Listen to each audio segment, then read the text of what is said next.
Bonjour, chers téléspectateurs de la Teranga TV et bienvenue. La maladie de Baïli émeut les internautes. Après avoir acheté une voiture à Guy Marius Sagna, ils veulent venir en assistance aux comédiens. Victime d'un AVC depuis l'année dernière, Baïli s'était dans une vidéo prononcée sur sa maladie et a demandé de l'aide à Mariam Faisal. Depuis, plus de nouvelles de Gorgorlo, jusqu'à ce que l'observateur le remette au devant de la scène. J'avoue que les Sénégalais ne m'ont pas rétribué à hauteur de tout ce que j'ai donné. La présence de ma famille m'est réconfortante. Un franc-parler qui a atteint la fibre solidaire des internautes qui ont lancé un téléthon en sa faveur. Voici le 11 probable des Lions contre l'Eswatini cet après-midi. L'équipe nationale du Sénégal jouera son dernier match des phases éliminatoires pour la Coupe d'Afrique des Nations ce mardi 16h GMT face à l'Eswatini. Déjà qualifié assuré de terminer premier de son groupe, le Sénégal devrait aligner une composition d'équipe en 3-5-2 comme lors de sa dernière sortie contre le Congo 0-0. Ce mardi après-midi, à l'occasion de la dernière journée de la poule A contre l'Eswatini, Aliou Cissé va encore expérimenter son nouveau système, même si quelques changements seront effectués dans le 11 de départ probable concocté par Biosport avec Sénédia, Kalidou Koulibaly, Cheikhou Kouyaté, Abdoulaye Seck, Fodé Ballo-Gana Gueye, Mendy, Nampalys, Pape Matar Sarr, Alassane Ndao, Mame Baba Thiam et Abdallah Sima. Professeur Didier Raoult scelle un partenariat avec le ministère de la Santé et les structures sanitaires du Sénégal. Le ministre de la Santé et de l'Action sociale, Abdoulaye Diouf Sarr, a reçu professeur Didier Raoult ce mardi 30 mars à 9h en présence de son cabinet et de Madame la directrice générale de santé, Dr Marie-Khemesse Ngom Ndiaye, présidente du Comité national de gestion des épidémies.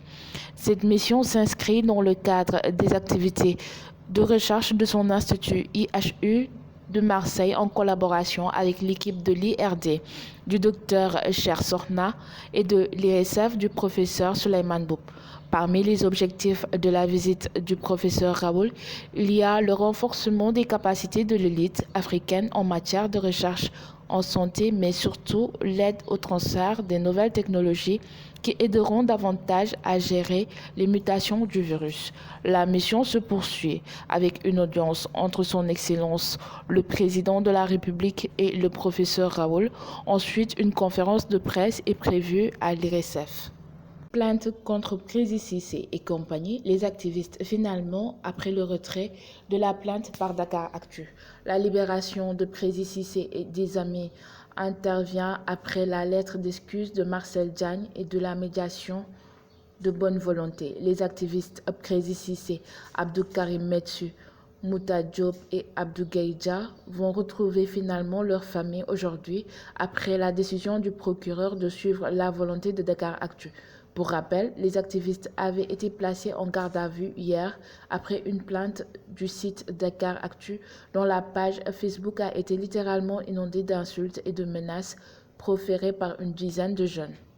L'acte posé par Télico en 2012. Le juge avait restitué 34 millions au Trésor contre l'avis de ses collègues. Lors de la présidentielle de 2012, le président Souleymane Téliko, en sa qualité de secrétaire général de la Cour d'appel de Dakar, avait géré un budget de 200 millions de francs CFA, une somme destinée à payer les indemnités des magistrats et autres informaticiens pour l'organisation matérielle des élections. Eh bien, à la fin des opérations électorales, le président Téliko a restitué le reliquat de près de 34 millions au Trésor public. Restituer des fonds restants dans un climat euphorique de régime tombant, il fallait être un Téliko pour le faire.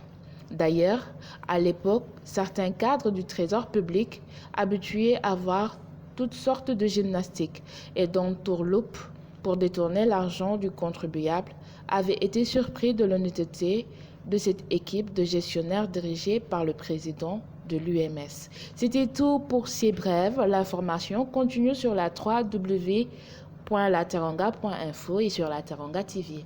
Merci beaucoup et bonsoir.